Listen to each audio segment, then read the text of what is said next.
The New York Giants right now are in desperation mode, and it's not going to be looking pretty. Even though the Redskins it was 21-14 to have.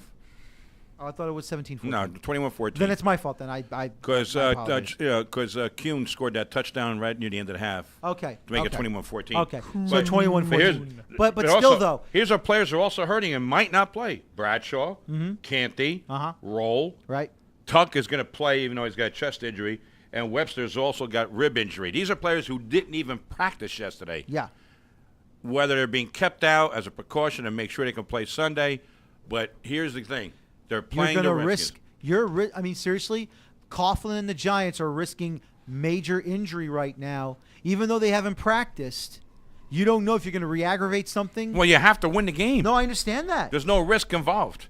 You have to play these guys to win the game. I know. You lose, you got all winter and spring to heal. They have to play. I mean, if they lose Antrell Roll, that's a big part of their secondary because he blitzes, he covers, he tackles. Yeah. He's had a great year. Pro Bowl selection, like Sean said a minute ago. Yep. If they lose this game, I think Coughlin's out. Yeah. If they win this that's game, inevitable. If they win this game, and even if they don't make the playoffs and they're 10-6, I think Coughlin still I think stays. it's a toss-up. I think it probably stays. Here's what it is. If the Redskins beat the Giants, he's out. He's out. Yeah. Period. They win, but for some reason, one of those situations that knocks him out, I say Coughlin still stays. It's tough to fire a coach who's 10-6. Exactly. Despite the fact you lose 2 of your last 3 games when you had a division title within your grasp, within 7.5 minutes of your grasp. I know. I think this is what's going to happen. If they don't make the playoffs, they're going to fire the right guy, and not Tom Coughlin. They're going to fire Kevin Gilbride, which is the right decision. Which I agree. Okay.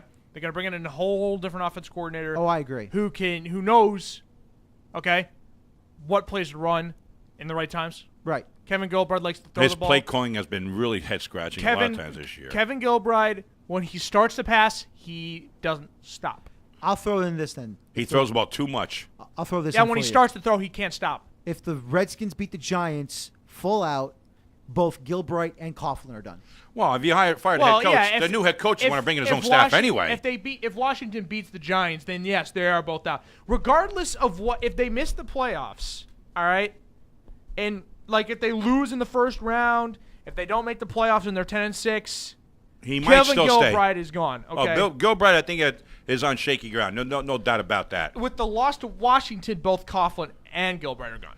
Well, if Coughlin gone, they're all gone. Maybe Perry Fuel stays. You keep Fuel. But you have to. Sean, a new head coach always wants to bring in his people.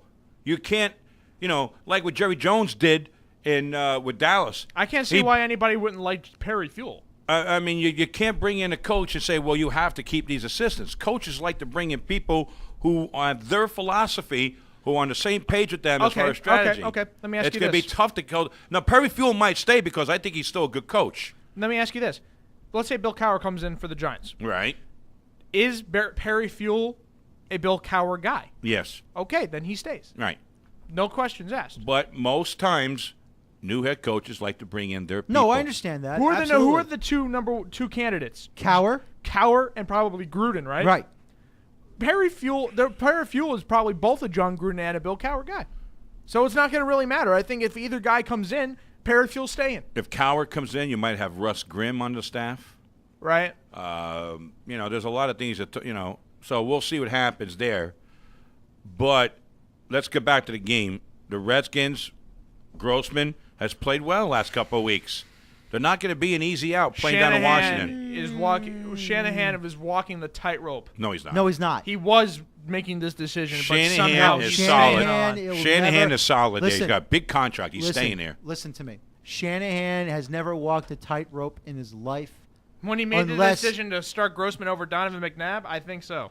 But has Dan Snyder said anything? No, of course not, because Dan Snyder's going to allow him to do whatever he wants. Well, here's the thing. Bruce Allen is a good general manager. Yes. All right? Bruce Allen, I think, made that decision from up above. Say, look, we're going to go in another direction. It's not going to work out McNabb. You might as well just play it out.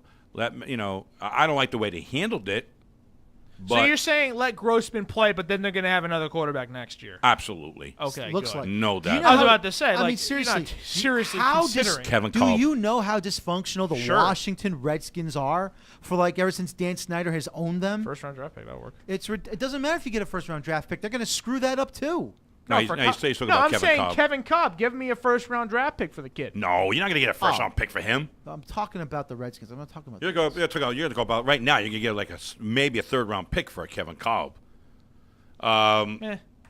Maybe. Because teams know that Cobb is basically in purgatory in Philly. They're not going to say, hey, we're not going to give you a first round pick. He's your backup.